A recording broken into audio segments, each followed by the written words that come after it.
Latest updates ఎప్పటికప్పుడు పొందడానికి big TV WhatsApp channel follow అవ్వండి. లింక్ డిస్క్రిప్షన్ లో ఉంది.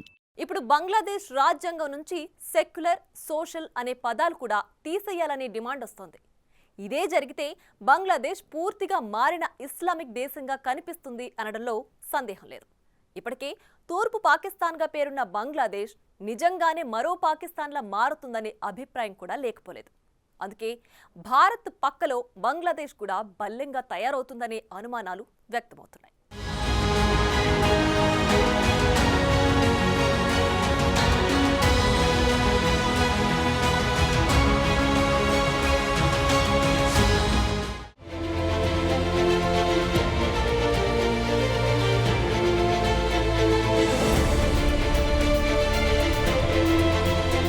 ప్రస్తుతం బంగ్లాదేశ్లోని మైనార్టీ హిందూ సమాజం తీవ్ర ఇబ్బందులను ఎదుర్కొంటోంది.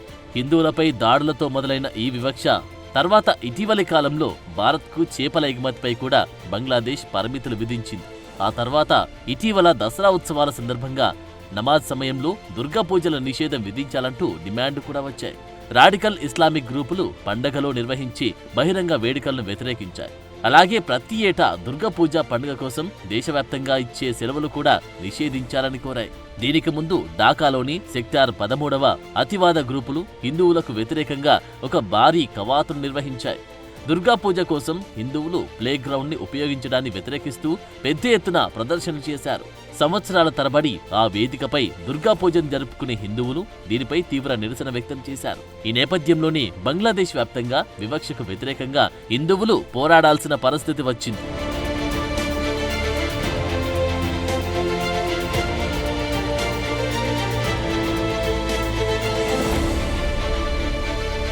అయితే ఇటీవల యునెస్ నేతృత్వంలోని తాత్కాలిక ప్రభుత్వం దాని మధ్యంతర ప్రభుత్వ ఆర్డినెన్స్ 2024కి తాత్కాలిక ఆమోదం పొందింది. ఈ చర్య మిలిటరీ కనుసన్నల్లో నడుస్తున్న యునెస్ తాత్కాలిక ప్రభుత్వానికి మరింత అధికారాలు ఇస్తోంది. ఈ కొత్త ఆర్డినెన్స్ బంగ్లాదేశ్లో కొత్త పార్లమెంట్ ఏర్పాటు, ప్రధానమంత్రి నియామకం వంటి మధ్యంతర ప్రభుత్వ చర్యలను చట్టబద్ధంగా చెల్లుబాటు అయ్యేలా చేస్తుంది. అయితే దీనికి ఎటువంటి కాల నిర్ణీత వ్యవధి లేకుండా ప్లాన్ చేయడంపై పలు అనుమానాలు వస్తున్నాయి. 13వ పార్లమెంట్ కొత్త ప్రధానమంత్రి నియమించే వరకు ఈ తాత్కాలిక ప్రభుత్వం అధికారంలో ఉంటుందని నియామకం ఉన్నప్పటికీ అది ఎప్పటి వరకు అనేది స్పష్టత ఇవ్వలేదు. మరోవైపు బంగ్లాదేశ్ రాజ్యాంగం నుండి సెక్యులరిజం, సోషలిజం అనే పదాలను తొలగించాలని బంగ్లా అత్యున్నత న్యాయాధికారి ప్రతిపాదించడం చర్చనీయాంశమైంది. దీనికి సంబంధించి రిట్ పిటిషన్పై విచారణ సందర్భంగా హైకోర్టులో అటార్నీ జనరల్ అహ్మద్ అసద్-జామాన్ కీలక ప్రకటన చేశారు. రాజ్యాంగంలోని 4 సూత్రాల్లో లౌకికవాదం, సోషలిజం అనే 2 పదాలను తొలగించాలని కోరారు.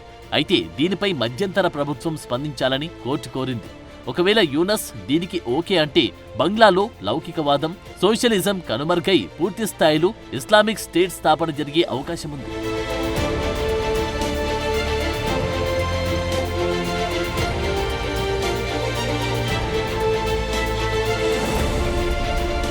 ఒకవేళ బంగ్లాదేశ్ ఇస్లామిక్ స్టేట్ రూపాంతరం చెందితే అక్కడి జనాభాలో 8% ఉన్న హిందువులు జతకట్టడం కష్టంగా మారుతుంది. ఇప్పటికే హిందూ పండుగలకు ప్రభుత్వం సెలవు దినాలను నిషేధించాలని ఇన్సాఫ్ కీమ్కారీ ఛత్రాజంతా వాదిస్తోంది. లౌకికవాదాన్ని గౌరవిస్తూ హిందూ పండుగలకు మద్దతివ్వడానికి ముస్లింలెవరూ పాల్గొనకూడదంటూ ఆ సంస్థ పిలుపునిస్తోంది. ఈ సంస్థ ఇటీవల ప్రభుత్వానికి సమర్పించిన డిమాండ్లలో బంగ్లాదేశ్లోని ప్రత్యేక భూములను ఆక్రమించి నిర్మించిన హిందూ దేవాలయాలను తొలగించాలని కూడా పేర్కొంది. అలాగే భారతదేశం బంగ్లాదేశ్కు జాతీయ శత్రువు కాబట్టి బంగ్లాదేశ్లోని హిందూ పౌరులు కూడా భారతదేశానికి వ్యతిరేకంగా ఉండాలని డిమాండ్ చేశారు. ఈ కారణంగా భారతదేశానికి వ్యతిరేకంగా బ్యానర్లు, భారతదేశానికి వ్యతిరేకంగా నినాదాలు దేవాలయాల్లో ఉంచాలని కూడా డిమాండ్ చేశారు.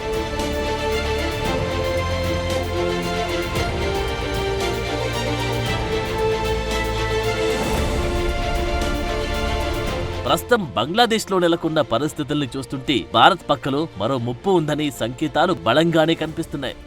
భారత్కు సన్నిహితంగా ఉన్న ప్రధాని హసీనా పలాయనం తర్వాత అక్కడ హిందువులపై దాడులు మరింత పెరిగాయి. 2021లో ప్రధానమంత్రి నరేంద్ర మోదీ పర్యటన తర్వాత కూడా ఇలాగే బంగ్లాదేశ్లో హిందువులను టార్గెట్ చేశారు. అప్పుడు హింసాకాండలో అనేక హిందూ దేవాలయాలపై దాడులు జరిగాయి. అయితే ప్రస్తుతం బంగ్లాదేశ్ జనాభాలో హిందువులు 8%గా ఉన్నారు. 1951లో బంగ్లాదేశ్ జనాభాలో హిందువుల వాటా 22%గా ఉంది. హిందూ అమెరికన్ ఫౌండేషన్ నివేదిక ప్రకారం 1964, 2013 మధ్య మతపరమైన హింస కారణంగా 11 మిలియన్లకు పైగా హిందువులు బంగ్లాదేశ్ నుండి పారిపోయారు. అయితే హసీనా పాలనలో దాన్ని అదుపు చేయడానికి తీవ్రంగా ప్రయత్నించారు. ఇక ఇప్పుడు హసీనా బహిష్కరణ తర్వాత బంగ్లాదేశ్లో భారతీయులు నివసించడానికి వణికిపోతున్న పరిస్థితి వచ్చిందని అభిప్రాయాలు ఉన్నాయి.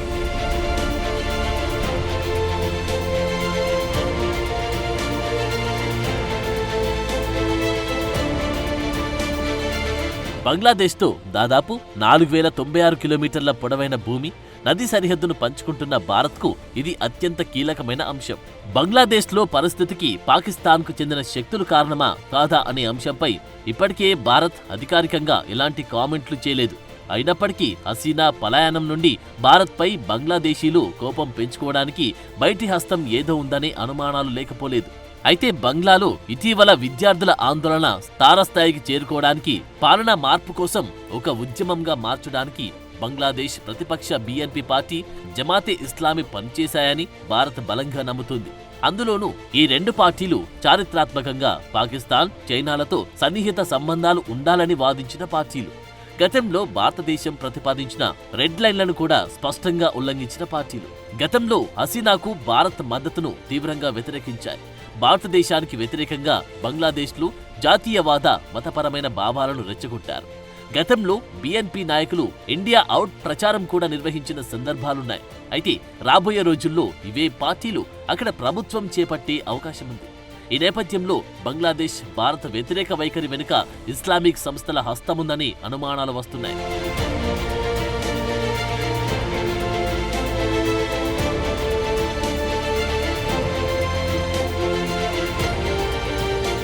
ఈ సమస్య సాంఘికంగానే కాక రాజకీయంగానూ ఆందోళన కలిగిస్తోంది. ఎందుకంటే ప్రస్తుతం బంగ్లాదేశ్ను ఆధీనంలోకి తీసుకున్న బంగ్లా ఆర్మీ చీఫ్ జనరల్ వాకర్ ఉజ్జమాన్ను ఆర్మీకి చీఫ్గా అపాయింట్ చేసుకోవద్దని, జమాన్తో జాగ్రత్తగా ఉండమని గతంలో భారత్ హసీనాను హెచ్చరించింది. జమాన్ చైనాకు అనుకూలంగా ఉండే వ్యక్తి అని కూడా భారత్ హెచ్చరించినట్టు సమాచారం. అందుకే దాదాపు 280 మంది అల్లర్లలో చనిపోయిన తర్వాత కూడా బంగ్లాలో నిరసనలను నియంత్రించడానికి బదులుగా జనరల్ ఇమాన్ హసీనాకు అల్టిమేటం జారీ చేశాడు. తర్వాత తాత్కాలిక ప్రభుత్వం తక్షణమే అమల్లోకి వస్తుందని జమాన్ ప్రకటించాడు. సైన్యంపై విశ్వాసాన్ని ఉంచాలని బంగ్లా పౌరులను కోరాడు. కొన్ని నివేదికల ప్రకారం భారత్కు మిత్రురాలిగా షేక్ హసీనా ఉండడం వల్లనే ఆమెను గద్దెదించడానికి చైనా, పాకిస్తాన్లు జమాన్ను ఆయుధంగా వినియోగించినట్లు తెలుస్తోంది. అదే నిజమైతే జమాన్ కనుసన్నల్లో నడుస్తున్న బంగ్లాదేశ్ మరో పాకిస్తాన్లా మారి భారత్కు పెద్ద ముప్పుగా పరిణమిస్తుంది అనడంలో సందేహం లేదు.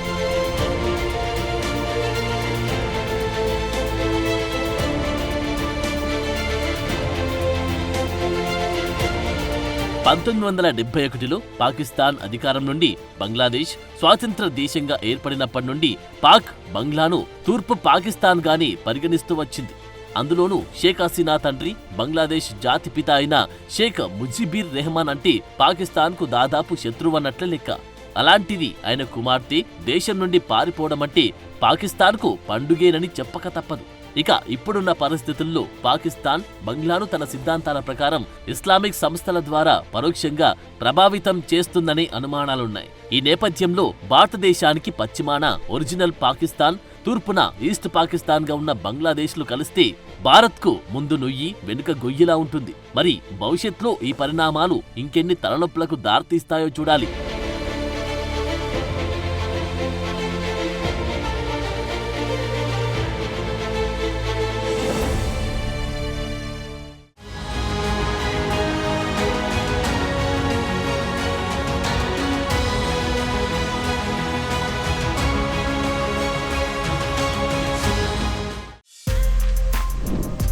For more videos like this, subscribe Big TV channel.